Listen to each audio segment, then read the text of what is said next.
중소돌의 기적 피프티가 길을 잃었습니다. 물 들어올 때 노를 젓지 못하고 방향을 잃은 모양새입니다. 피프티 사태가 끝날 기미가 보이지 않고 있습니다. 데뷔 7개월 만에 K-팝 그룹의 신기록을 쓰고도 마음껏 축배를 들지도 못한 채 논란만 남기고 있는 상황입니다. 소속사와의 전속계약 분쟁에 큐피드의 저작권 분쟁까지 더해지며 파장이 이어지고 있습니다. 짧은 영광 이후 불거진 갈등의 갈 곳을 잃은 피프티인데요. 피프티의 소속사 어트랙트와 함께 프로젝트를 진행한 외주 용역업체 더기버스의 소송전이 격화되고 있습니다. 피프티가 지난 6월 어트랙트를 상대로 전속계약 효력 정지가 처분 신청을 제기한 가운데 어트랙트는 외부 세력 개입을 주장하며 더기버스를 지목했고 업무방해 등으로 고소했습니다. 뿐만 아니라 더기버스의 안성일 대표가 큐피드의 저작권을 취득하는데 의혹을 제기하며 한국음악저작권협회에 저작권료 지급 보류 신청을 한 상태입니다. 더기버스 측은 어트랙트의 외부 세력 주장에 사실무근이라고 입장을 밝히며 법적 대응을 알리기도 했습니다. 큐피드의 저작권 분쟁까지 더해지면서 양측의 주장은 여전히 팽팽하게 맞서고 있습니다.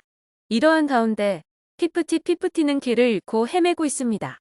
멤버 사이는 어트랙트를 상대로 전속계약 효력 정지가 처분 신청을 제기하며 활동이 중단된 상황입니다. 이들은 투명하지 않은 정산과 건강관리 의무 등을 위반해 신뢰를 잃었다는 입장이었습니다. 지난 7월 5일 첫 공판이 열렸고 양측의 입장 차이는 좁혀지지 않았습니다. 피프티 대 어트랙트 대 더기버스의 갈등과 분쟁이 길게 이어지면서 팀의 입지까지 흔들리고 있습니다. 빠르게 변화하는 K-팝 업계에서 이제 막 이름을 알렸고 탄탄하게 기반을 쌓아 올려야 하는 시기에 터진 갈등 때문입니다. 피프티에게 지난 몇 주는 그야말로 물 들어오는 시기였습니다. 큐피드가 대박을 터뜨리며 글로벌 관심이 쏟아졌고 팀을 확실하게 알릴 수 있는 천금 같은 기회였습니다. 사실 큐피드 곡 자체에 대한 인기는 뜨거웠지만 멤버 사인에 대한 인지도는 높지 않았던 상황이었는데요.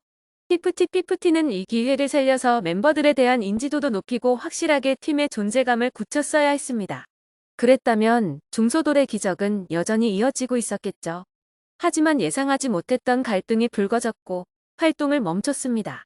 그리고 이젠 피프티를 더 이상 중소돌의 기적으로 부르지 않게 됐습니다. 물론 모든 갈등이 마무리된 후 큐피드를 부른 피프티 멤버 사인도 다시 대중에게 기억될 수 있습니다. 그렇지만 지금 당장은 연이 쏟아지는 분쟁 이슈만 이들을 둘러싸고 있을 뿐이었습니다. 더욱이 큐피드의 저작권까지 의혹과 분쟁의 중심이 되면서 대중에겐 피로감만 남아있게 됐습니다. 더불어 피프티의 정체성 그 자체라고도 할 수 있는 고 큐피드의 저작권 분쟁 역시 이들을 흔들고 있는 요소이기도 합니다. 특히 큐피드를 작업한 더기버스 안성일 대표가 어트랙트와 분쟁 중이기에 더 문제가 큰 것인데요. 이들은 프로젝트를 맡아서 진행해왔고 큐피드의 대박을 함께 완성했습니다. 어트랙트와 더기버스 분쟁의 진실은 알 수 없지만 큐피드의 기적을 만든 이들이 서로 등을 돌렸기에 모든 분쟁이 마무리되더라도 또 다른 기적을 가능하게 할지 의문입니다. 더불어 이번 사태와 관련해 새로운 사실도 밝혀졌습니다. 앞서 피프티 멤버들 측은 어트랙트의 정산 관련 수익 항목 누락에 대해 의혹을 제기했습니다. 멤버 측 변호인은 전홍준 대표가 2021년 6월 어트랙트 설립 전 인터파크와 성급금 유통계약 90억 원 체결 이후 60억 원으로 음반 투자금을 사용했고 음반 수입은 전홍준 대표의 개인 회사인 스타크루이엔티로 간다고 돼 있어서 분석해봤는데 인터파크와 스타크루이엔티 사이 성급금 계약이 체결됐다. 어트랙트가 아닌 전혀 다른 회사와 체결된 것이라며 60억 원 이상을 사용한 게 피프티를 위해 쓴 게 맞는지 의심된다. 연예 활동을 통한 음원 수익으로 변제하는 거고 이게 이상한 것이라고 강조했습니다. 이어 선급 계약금 90억 원이 어트랙트에 들어오고 순차적으로 정산 등이 공지되는 게 정상적인 구조일 것인데 스타크루이엔티와 체결돼서 직접 어트랙트로 안 오는 것이 문제라고 주장했습니다. 그런데 이 투자금과 관련해 숨겨졌던 사실이 밝혀졌는데요. 이에 대해서는 사실 업계 관계자들도 의아할 수밖에 없었습니다. 자금의 성격상 투자를 받은 것은 은행과 달리 대출 이자가 없습니다. 받고 난 이후 투자금을 한 번에 사용하는 것이 아니기에 쓰이지 않는 금액은 은행에 넣어 놓을 수 있죠. 이 경우에는 은행에서 이자가 붙습니다. 그렇기에 대부분의 소속사 대표들이 투자금을 받으면 쓰이지 않는 금액을 떼서 은행에 넣어 이자를 받는다고 합니다. 때문에 제3의 외부 세력이 보기엔 분명 은행에 넣어둔 돈이 있을 텐데 40억만 쓰고 모자라다고 하는 전 대표가 20억을 유용한 것이 아니냐는 오해를 불러일으킬 수 있습니다. 그런데 여기에는 알려지지 않은 내막이 있었습니다. 전 대표는 수많은 그룹과 가수를 제작해오며 수많은 실패를 겪었습니다. 아무리 거액의 성급금이라도 실제로 멤버들을 위해 좋은 숙소, 돈이 한 번에 나갈 수밖에 없는 구조였습니다.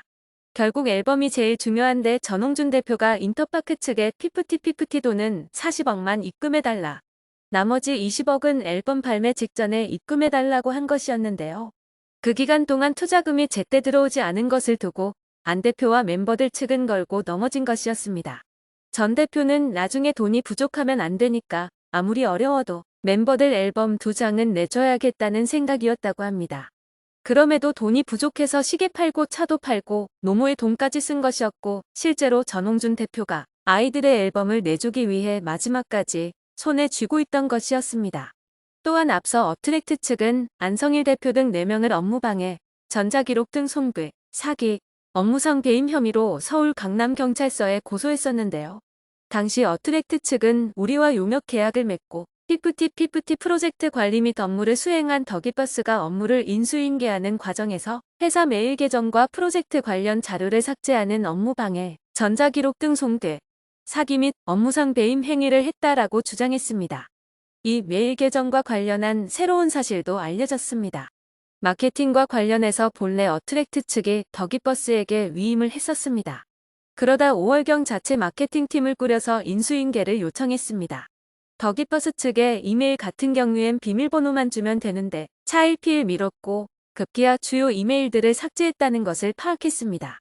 원래 삭제 이후에 25일이 지나면 복구가 불가능한데요.